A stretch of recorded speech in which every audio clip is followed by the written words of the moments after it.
Facebook. Good afternoon. My name's Kara-Leah. You're coming live. We're coming live to you from my kitchen. This is Jacqlin Richards, and we're going to be talking about, give us the headline, how to successfully parent your threesome. Oh my God. And while we wait for someone to join us, we're just going to quickly put this on our other pages so that more people get the information that we are live and join us in this conversation. No items to review. Maybe it doesn't do it until it publishes. Okay. All right, I was wrong. Okay. We're flowing. We're just going to fly. The other way is to share it out from my page, but it gets a bit hard when you're online. Alrighty. This is the first Conversations with Kara-Leah that I have done. I've been meaning to do it for about 6 months or 8 months. And I basically want to share the epic conversations that I have with some amazing people, because I reckon you guys are going to benefit massively. And Jacqlin, can I call you Jewel? You can. I know Jacqlin as Jewel because that was the name she was using when I met her. We've been friends for a couple of years now. Yeah. So I'm going to say Jewel because that's far easier for me. And in the few years that we've known each other, we've had some amazing conversations on what it means to be a human being, what it means to be a parent, what it means to be a woman, sexuality, boundaries, like all of the juicy things. So I was stoked when Jules said, hey, I really want to have a conversation with you, let's do it on Facebook Live, because a few other people I approached, they were a little bit cautious. They weren't as enthusiastic as you. And I'm like, yes, let's do it. All right, so the topic, how to successfully parent your threesome. What are you alluding to? What is this threesome you speak of? Yeah, cool.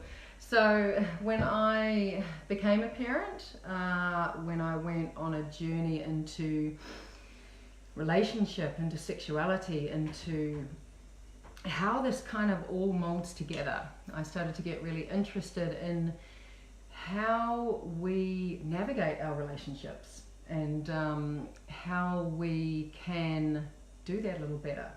And what I found is that in our relationships, we are parenting all the time, and it doesn't matter whether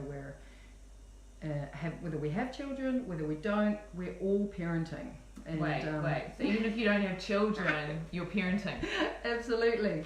So what I like to look at is like this kind of little diagram of our inner relationship with ourselves. Okay. So we have an adult self. Yeah. We have a child self. You know, the whole inner child thing has become a huge piece of our spiritual journeys and empowerment, but there's also another piece of ourselves that kind of navigates or manages those two pieces, and that's our inner parent.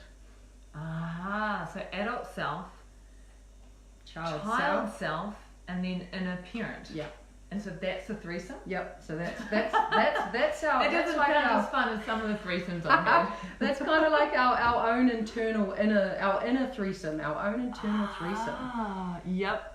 I think I can sense where you're going with it. Yeah. Right. So getting really interested in that and how that impacts all of our relationships, not only with our children, if we choose to have them, if we already have them, but our partners, our lovers, our friendships, our working relationships with colleagues, with bosses.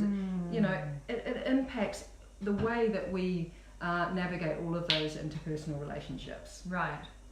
So, okay.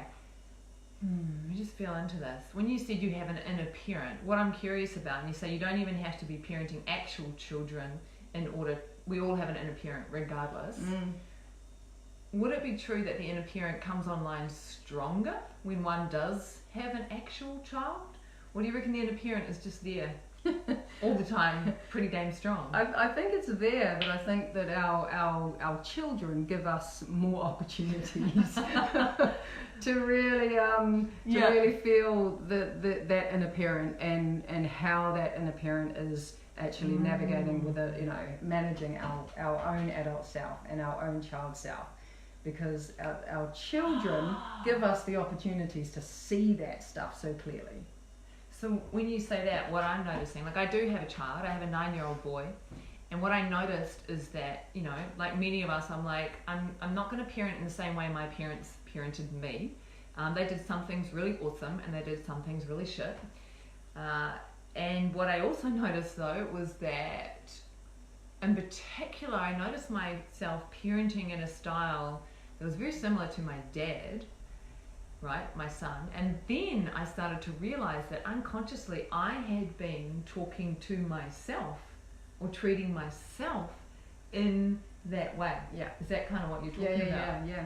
And I mean, it's it's like those first 7 years of life are so important. You know, they're when we are energetically and emotionally connected to the world, and we're absorbing everything through our being. Yeah, because our rational or cognitive mental capacities haven't kicked in yet. Yeah, like, you know, energetic transmission of the psyche. Totally. Yeah. We're still in fantasy land, you know, we're in absorption mode, and when we're in those first 7 years, we're absorbing everything, and and what we hear, what we feel becomes our own internal inner voice. Yeah.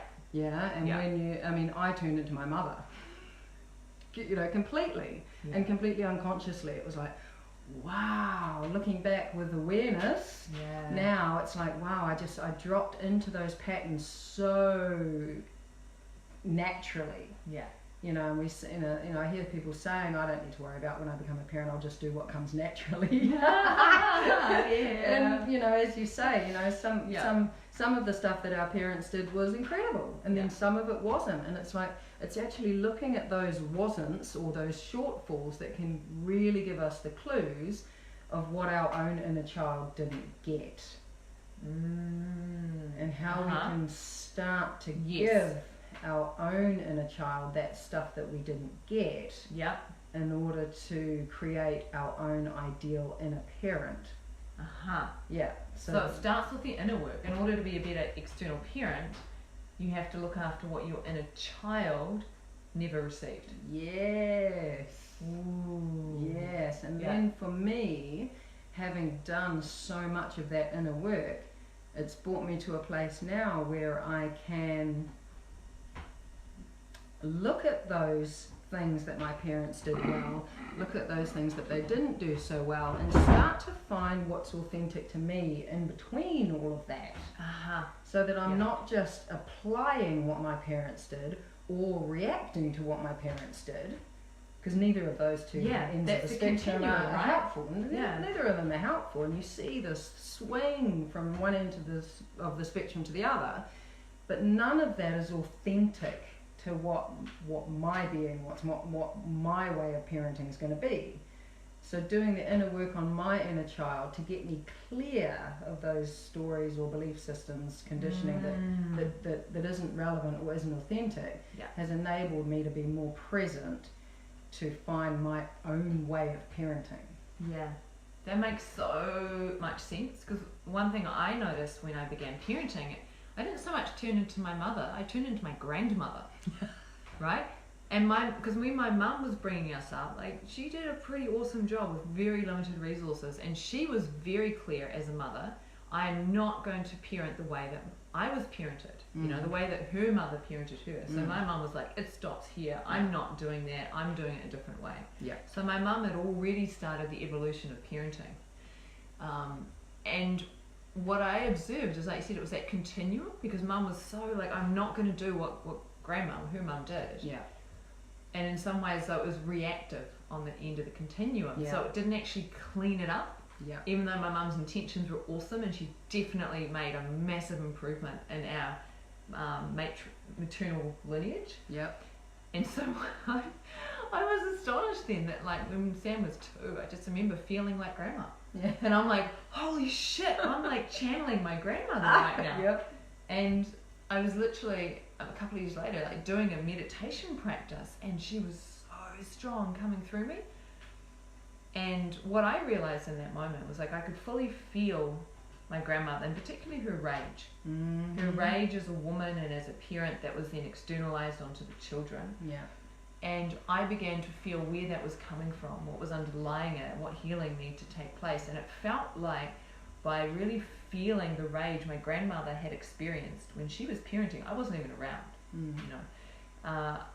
and acknowledging it, Mm-hmm. and acknowledging how hard it was for her, and how she was doing the best that she could with limited resources. Yes. It felt like I was beginning to heal the maternal line, Yeah. because that was really hard for my mum to do, because she bore the brunt. Mm-hmm.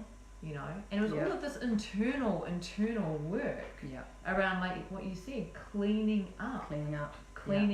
Yeah, and really acknowledging that lineage, or that line of parenting, because when we sort of look at our relationships, and with the knowledge, or with the awareness that everything stems back from that first relationship, which is parenting. Yeah. And really acknowledging that our parents and our grandparents and down the line were in a completely different place to us.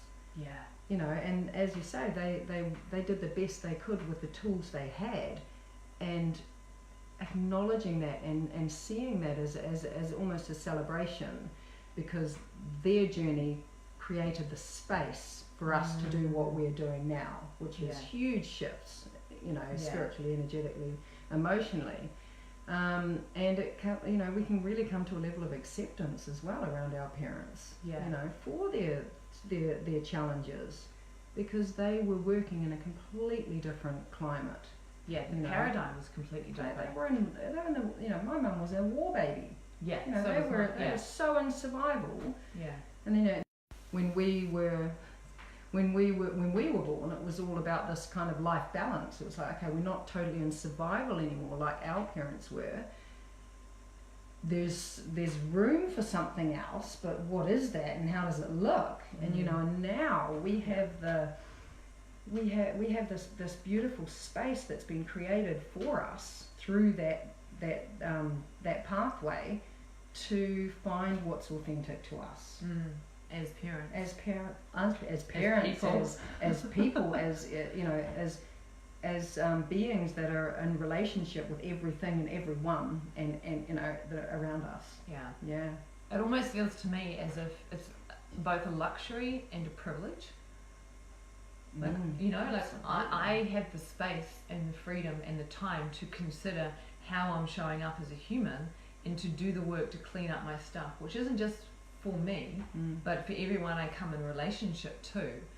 And because I'm a white woman living in a Western nation who's got a tertiary education and has a certain level of intelligence and fits the social beauty norm, like all of these things, they give me a platform. They give me privilege. Yes. And it's like, well, it's almost like an obligation. So you know what, I need to do my work because I can. So for someone who's never really considered this idea of even the adult self and the inner self, the adult self and the child, I mean, that's fairly common lingo since like the 80s, 90s, the noughties. The threesomes. Were you naughty in the noughties? I was. I mean, some people are still getting on board the idea of the inner child, and now you're introducing this concept of the inner parent.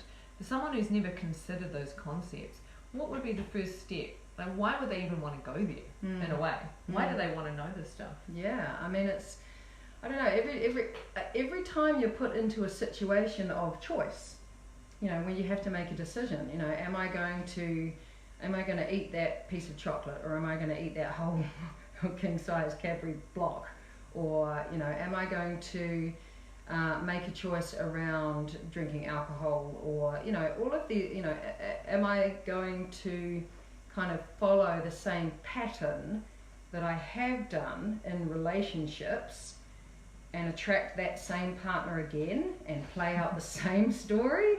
Am I going to parent the way that my parents parented me?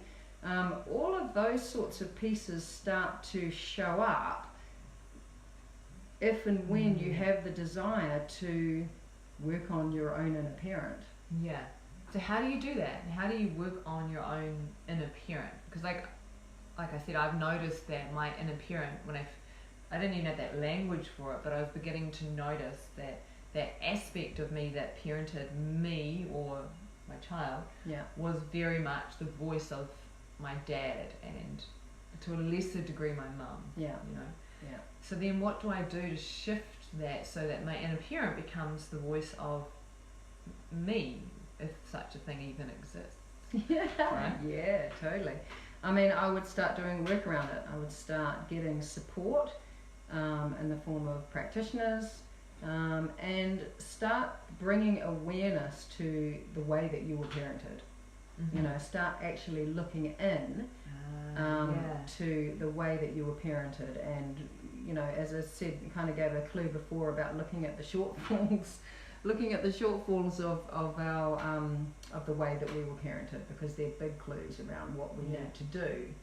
And that's just not parents, right? That's step parents and caregiver, whoever was in the role of parent in those formative years. Yeah. Definitely from 0 to 7, but Yeah. also 7 to 14 is pretty crucial. Right? Yeah, when your cognitive, you know, mental capacities are kicking in, you're attempting to rationalize and understand, you know, what you felt and absorbed during those first 7 years. So yeah, crucially important. And you know, these role models and mentors, and you know, the primary parenting relationship is, you know, of the most importance. That's the one that's going to impact the way that you relate to others in all of your relationships. So when you say Moving primary, forward. the one person that spent the most amount of time with you. Yeah. Okay. So someone's just getting into this work. That's the first step, is to kind of look at how you were parented, the good and the bad and the ugly. All of it. Yes, and I mean, you know, flipping between those states can start to provide clues, but you know, really looking at kind of what was missing. You know, what was it that became my internal voice? You know, and where did it come from? And you know, what part of my inner child, and this can be managed, you know, in every situation, or sort of looking at it as a bigger picture. What part of my inner child isn't feeling loved right now? Yeah. What part of my inner child isn't feeling seen right now? What part of my inner child isn't feeling heard right now? I mean, those three things are like the crucial. Loved, seen, heard. Yeah. I would even add, like when I work with clients, particularly one-on-one, but also on retreat, one of the biggest things that comes up is safety. Yeah. Like some children never felt safe in their family unit. Yeah. And because they never felt safe, they've never had like an internalized sense of feeling safe in the world, which is often unconscious. So then they're desperately trying to manage their external circumstances to provide this level of safety, which will never come from the outside. Yeah. And what I've noticed is that often shows up in people that are quite anxious and highly strung and highly controlling. Yeah. So safety is something that needs to be created by the external unit in a child, and then it becomes internalized. Yeah. And so I put that underneath being seen and heard and loved. Yeah, I mean, I think, you know, and then the basic human needs obviously are in there as well. But I think safety, two things came up while you were speaking then. It's like safety, you know, comes into boundaries. You know, having really, really strong, firm boundaries in place for children. And from my experience and my working with clients one-on-one and sort of workshop spaces as well, is that, you know, a lot of us have come from an authoritarian, dominating style of parenting. Do what you're told. Yeah, do what you're told. You know, I said do so. as I say, not do as I do. And then in reaction to that, a lot of parents have swung all the way to the other end of the spectrum, and I've coined a term. It's called jellyfish parenting. Can you do that again? And it's like, you know, they'll work it out, you know, hands off, you know, let them get on with it, and it's just this kind of, you know, and the parents are flipping and flapping around like jellyfish, but the kids have no idea where the safety is, where the boundary is, and they're continually testing and pushing to try and find that edge that says, I'm in charge. Yeah. I've got you. Yeah. Yeah, you're safe. Yeah. And so we provide that as parents to our children so that they can provide it for them, you know, so that they get it, they absorb it in those first 7 years, they rationalize and understand it with their cognitive capacity and their then the next cycle of 7 years up to 14, and then it's like they've got it internalized, so they don't need to search for it in their external reality outside of themselves. So then I'm wondering, that authoritarian, dominating, controlling style of parenting is an unexpected side benefit, a positive aspect, that it creates strong boundaries, so it leaves children with a sense of safety. Yeah. And I mean, and yes, I mean in a way, but without the I guess unhealthy aspects that came along with a lot of that parenting in the past. Not being seen, heard. Yeah, it's it's like this is my world. Kids that are seen and not heard. And it's like, how can we actually bring both of these sides of the spectrum in, so that our kids are getting the discipline that they need, they're getting the boundaries, the strong boundaries that they need with love.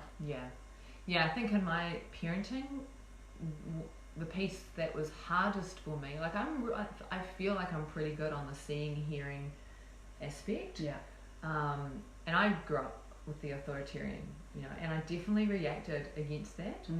And I think that when my son was younger, I didn't realize that the lack of hard boundaries was making him feel unsafe.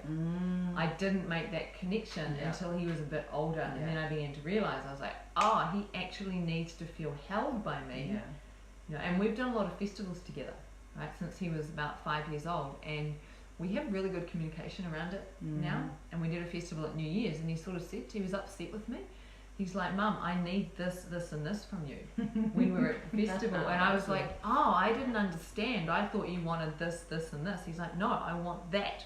And I'm like, okay. And I could see how he was literally asking for me to hold him more strongly.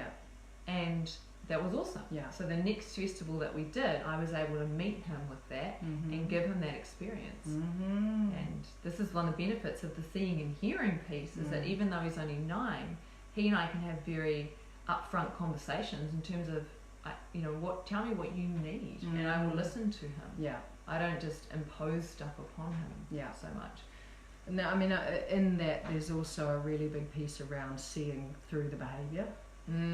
Because often the behaviour comes up and it's negative because that child is pushing, he may not be able to articulate it as clearly as Sam did, but how to see past those negative searching for those boundaries, that's what they are. That underneath that child is scared. That child is, frightened and does not know he's got almost too much control over his reality.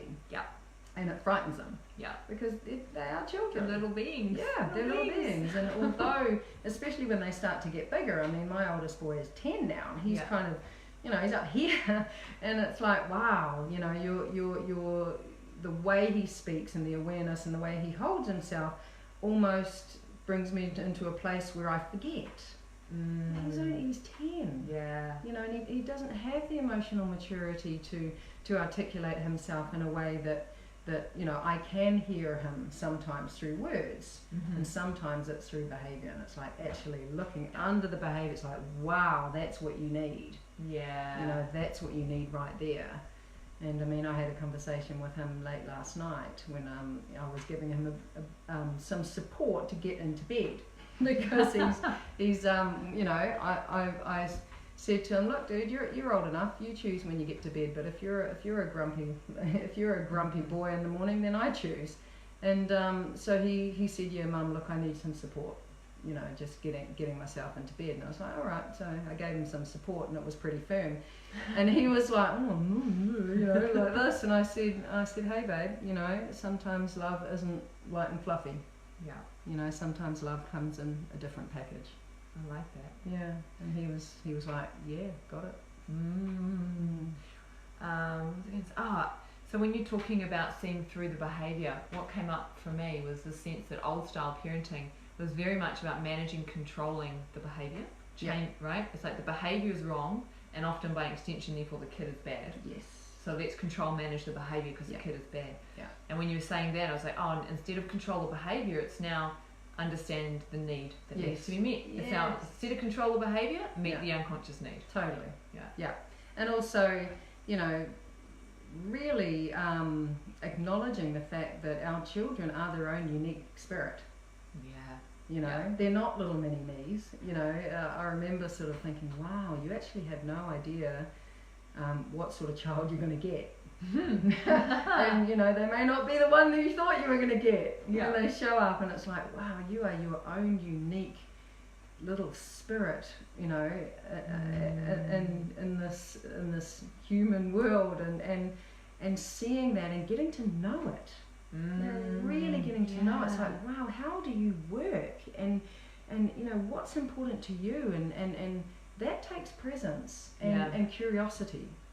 You know, and I think we can get so kind of wrapped up in our own reality, our own world of busyness and work and getting kids to school and all this stuff, and it's like, wow, you know, taking the time and giving that presence and having curiosity around, who is this little person?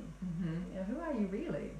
And rather than projecting my reality and the way that I think they should be and the way that I think they should show up in the world, it's like, you know, really sort of discovering. And that's what parenting is. It's a dance, you know, knowing when to step forward and knowing when to step back, and you know, creating this dance between the two of you. And it's the same in your relationships with your lovers, with your partners, with your husbands, wives. It's knowing when to move into it and when to give space, and you know, when to intervene and when to bite your tongue. You know, the dance. And I don't think that dance can be done without presence and curiosity. And if you have the curiosity, then the fun can come in, the playfulness, because there's no expectation on how it should look, how it should be. I love that. That's, I mean, you're talking yogi language. Presence, curiosity, playfulness, lightness, like those are the qualities of a yogi. You know? Awesome. So you've been deeply immersed in understanding the parenting journey for a couple of years now, and like when you told me you're creating this program to support would-be parents from before conception all the way through to after birth. And I was like, whoa, that is a mammoth undertaking. Because that's such a huge journey that people go on, and there's so many different aspects of that journey. Like, well, we get pregnant. Now we are pregnant. What does it feel like? What's coming up? Oh my God, the baby's coming soon. Am I ready? Oh my God, I have this newborn baby. Now what? Oh my God, I'm chained to the house. Now what? Like, totally. So tell me about the journey, like the program and the journey to create it, or what is this thing? Well, I mean, so I've been a parent for 10 years, so I've been doing this for a decade, even though you know, I've been focusing on it for a number of years, starting with retraining as a hypnobirthing practitioner. So I started working with couples in birth, you know, preparing for birth in a different way. But what I was getting was a whole lot of sort of you know, aware parents who wanted to prepare for birth in a different way, which was beautiful. But they still saw it as an event. It was like, how do I get through the birth? I just want to get through the birth. Just help me get through the birth. I've got to birth this watermelon, you know, and you know, help. And there's so much beauty in that, as well as a little red flag kind of went up, because it's like, well, it's great work to prepare for the birth, but you know, what about the birth is the easy part.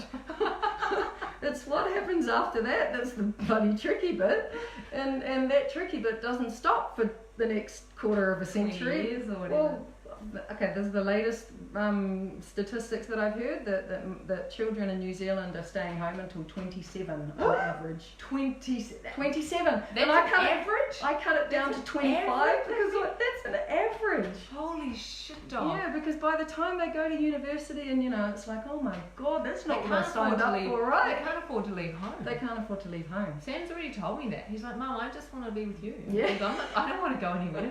Yeah, I get that. I'm not going to marry anyone. I just want to be with you. I'm like, no, that's dude, sweet, I left but home at 19. I was gone. Yeah, I was 17. So, you know, things have changed, but 27. But it's like, you know, how do you prepare for that? How do you prepare for that journey? And so that's what started to spark my interest. And how do you prepare for that journey before you go on it? And most people don't have any idea that they need to prepare for it before they go on it. And that's the tricky part around it. So when I talk about this first 7 years, and if I look at the first 7 years of my older boy's life, when I was floundering around and had no idea what the fuck I was doing, I was jellyfishing with my whole body and kind of slapping myself around and punishing myself and judging myself, and and so that layer as well. Yeah, but I guess what came up for me doing this was that, birth is such a huge process, and it really activates anything that we've been quashing down and putting a lid on for the last 30 years or however long. And then it kind of comes up, and it's like, okay, so how do we manage that? Yeah. How do we manage that, and how do we look at change? How do we look at stepping into a new way in the future? Yeah. And that's what I'm all about. It's like, okay, we're talking about climate change, we're talking about permaculture, we're talking about how to support the planet in a different way. And we're talking about how to heal our own wounding. Intergenerational Absolutely, trauma. Absolutely. But when you sort of think of emotional intelligence and the way the way that we're developing emotionally, you look at technology and the way that it is shifting, and it's fast. Yeah. Emotionally, we're looping. We're looping, and it's like, okay, so how do we stop the looping?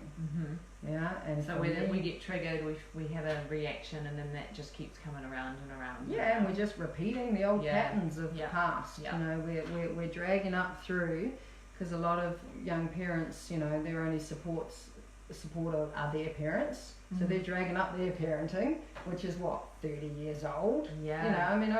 And then whatever's going on in that relationship between the new parents and their parents is going to come up. Totally. If you feel criticised by your mother and you parent, there's not going to be a support person.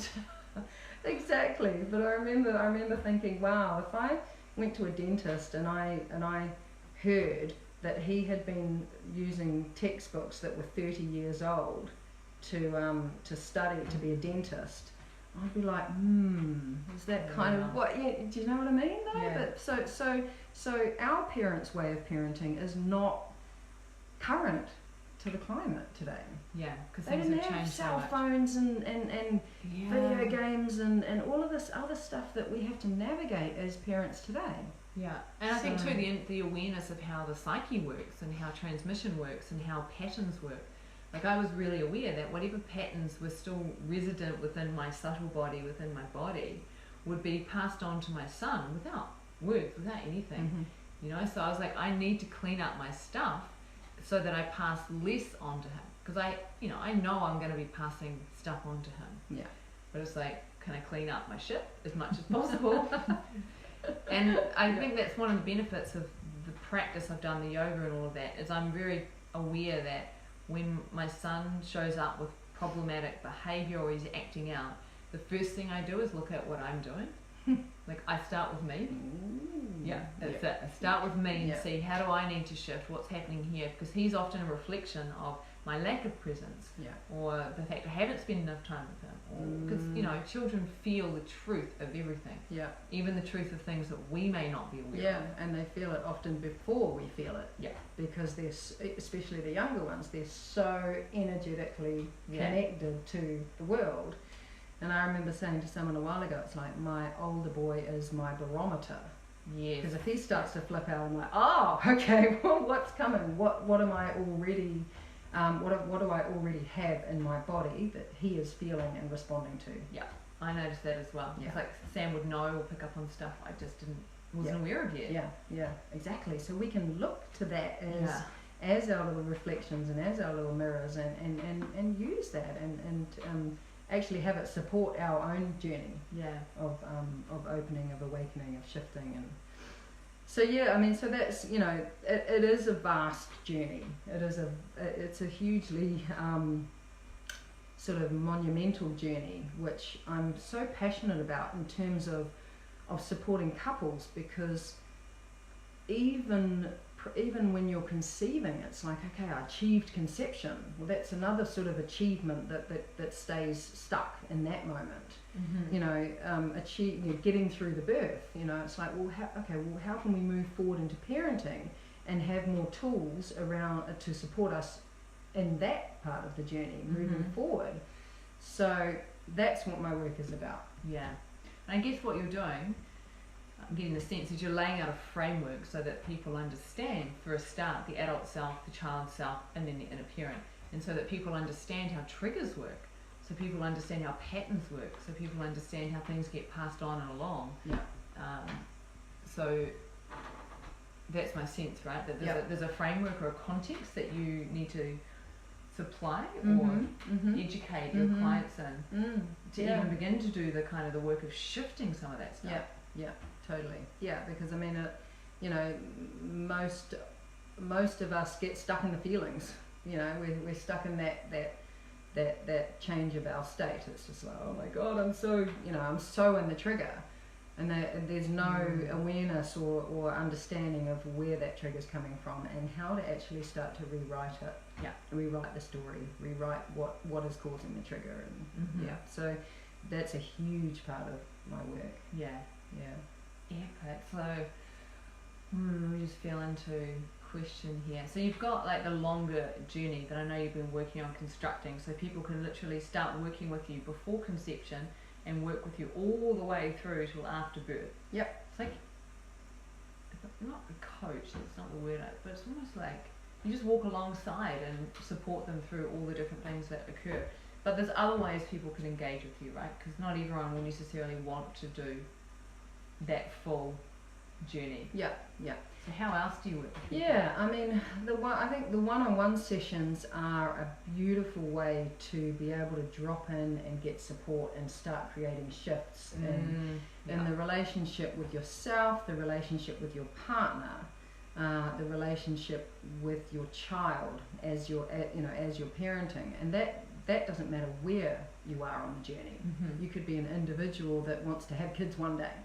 You could be a couple who is thinking about getting pregnant, so about to jump on the conception journey. You could be a couple that is struggling to get pregnant, because my work really starts to work around the blocks that can get in the way of conception.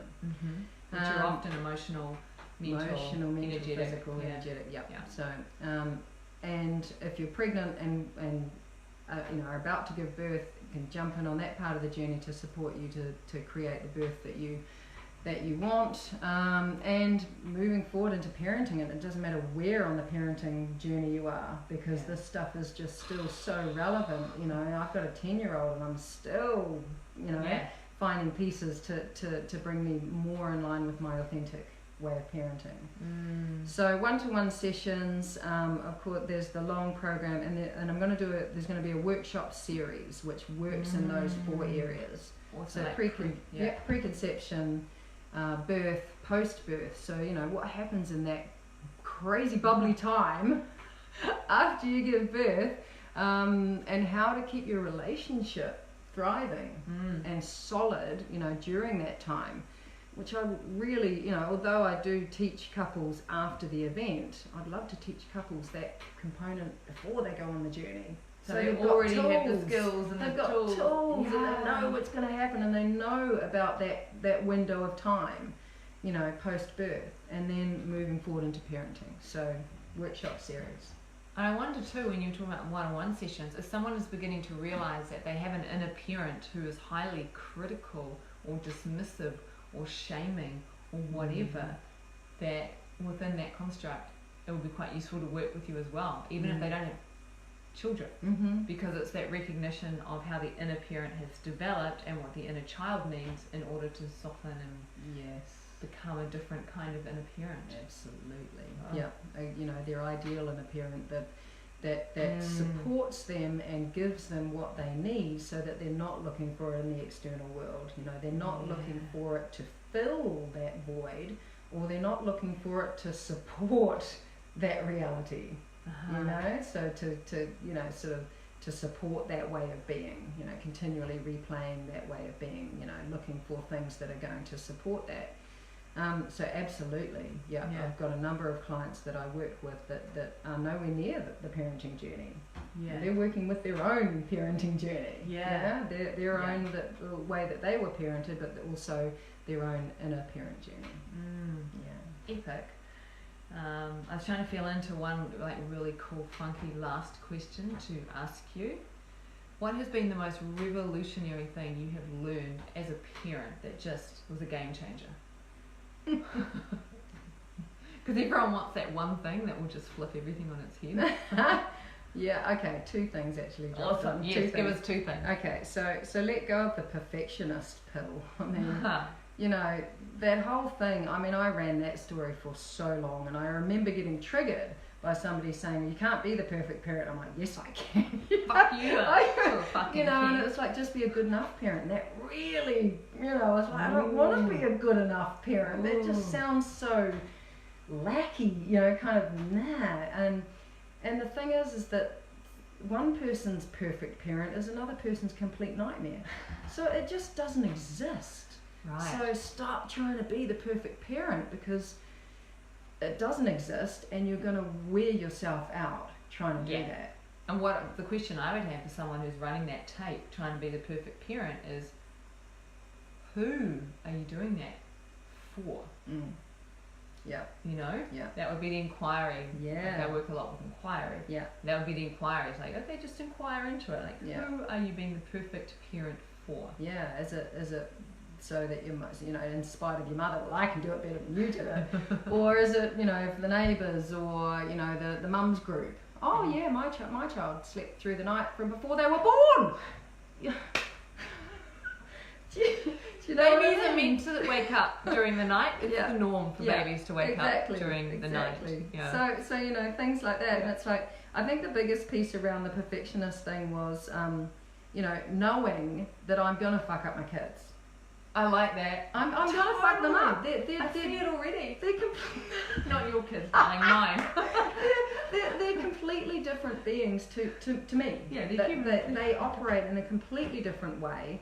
That they are their own unique spirit. And if I know that I'm going to fuck them up to some varying degree, I can at least do it with grace and humour, right? I love that. And give them tools. Give them tools. I talk about this with my son in terms of, you know, I'm not perfect, and I know I'm fucking things up, and I know you prefer I was different sometimes. But oh my god, I love that. I would have loved to have heard my mother say that to me. That's what I figure. You know? It's like, if I'm just honest with him and say, look, I struggle with parenting sometimes. Yeah. I'm not that great at it. I'm far better at other things. But I'm doing my best. But I'm trying to do my best. I love you to bits, and I'm learning. But you're the guinea pig, unfortunately. Yes. I mean, I said that to my older boy. I was like, you do realise that before you were born, you know, I wasn't a parent. You know, you weren't a kid and I wasn't a parent, and we're kind of making this shit up as we go along, you know, and that for me was just such a weight lifted off my shoulders. It was like, thank God, I don't have to get it right. I can fuck it up all, you know, and my children can actually have a laugh at the situation. Yeah. You know, it's like, oh yeah, Mum really got that one wrong. Oh dude, sorry, you know, and just that ownership and for them to not carry that, oh my God, it's my fault. Oh my God, you know, I've done something wrong. Yes. The internal blame that starts to happen for the kids. So it's awesome to break that cycle. Yeah. So I think that's the biggest thing for me has been shifting that perfectionism. Yeah. One thing that came up when we were talking about that's been useful for me, and it's probably because I am quite hard out on this yoga self-realization, waking up path. Yeah. And on that path, there's a real recognition that we are not our identities. We are not the roles that we play. So even while I mother, I am not a mother. That, you know, like it's just a role that I play, and it's a role that I play when I'm around my son. And I said this to him a few times, like, you know, you are my son, and I am your mother in this construct. Yeah. Those are just roles we play in relation to each other. Yeah. It's not the sum of who we are. Yeah. And that's been so useful for him to recognize that that's not all of me. And then even for me to be able to look at him, and that's not him being my son, that's not all of him. And so it feels like we step outside the box a little bit, and then it's easier to laugh about the, well, I really fucked that mothering bit up right there. And it creates space, you know, it creates so much more space in the dynamic, and I think taking off the mother hat role and allowing ourselves to bring in those other pieces and other aspects of ourselves, you know, even if we feel like we lost them for a while. I mean, I totally lost all of my other aspects when I first became a mum, and now it's been a part of my journey, my process to start bringing them online again and creating the new ones, you know, the other aspects of myself. And you know, I work a lot with parents, mothers especially, in terms of creating that space for themselves, and how to do that. You know, there's so many mothers out there who think that they don't deserve time off. You know, that mothering is a 24/7 gig and they don't deserve time off. And you know, you see them in the playground, they're the ones with the kids who just constantly interrupting no boundaries, you know, every 5 seconds. And you know, there's really simple tools to be able to create that space between the dynamic, and what that allows and what that frees up is more time for not only you as an individual, mother or father, but also for you as a couple. You know, and I mean, you know, people think, oh, we have no time for each other because we have children now. It's like, you make that time. You need to create it. I mean, you're having a threesome now, right? So we moved from the internal threesome to the outer threesome. And this is what I kind of, to bring that humor in, it's like, you know, if you want to have a baby, you're essentially having a threesome. You're inviting another flavor into your life, right? So that is your external threesome, and it's like, okay, that child is a product of your relationship, that is how it works. And I think there's been a real sort of flip on the children sort of becoming the most important thing in relationships, whereas the adults used to be, and now it's, you know, it's that other end of the spectrum business where it's completely shifted, and now there's no room, there's no space in these relationships for the parents to nurture their connection, you know, to feed their relationship, and a lot of this is happening. So you know, it all comes down to back to this identity piece, and about, you know, that I deserve to have space for myself, and that we deserve to have space for ourselves as a couple in our relationship, because that is so important, not only for the relationship, but it's setting up how your children are going to view relationships and interact in their own relationships moving forward with their life. And you know, it's like knowing that, you know, our children are going to be impacted in every single relationship they have in their lives by the one that we give them in their first 7 years. I mean, that's a huge drive to really start to do some work in this area, and it was my drive first. You know, it was like, I want to sort my shit out for my kids. Now it's like, I want to sort my stuff out for myself, because they get it through me anyway. You know, they're receiving they it. Just pick it up by osmosis. Totally. Through the field. Epic. Jacqlin, thank you so much for the way you show up and the work that you do in the community and beyond. It's so nice to have you as a friend. Nice isn't the right word, but you know what I mean. And to have this conversation with you. So thank you for being my first guest on Conversations with Kara-Leah, which will be semi-regularly, maybe every fortnight, we'll see. If people have questions, comments, throw them down on this video if you're watching it on the replay, which I'm sure most of you will. And I will add some information into the description with where you can find Jacqlin, where you can book her, where you can do this inner parent threesome work, so that you can be epic in the world, whether you are a parent or not. Awesome. Yay. Over and out. Ciao.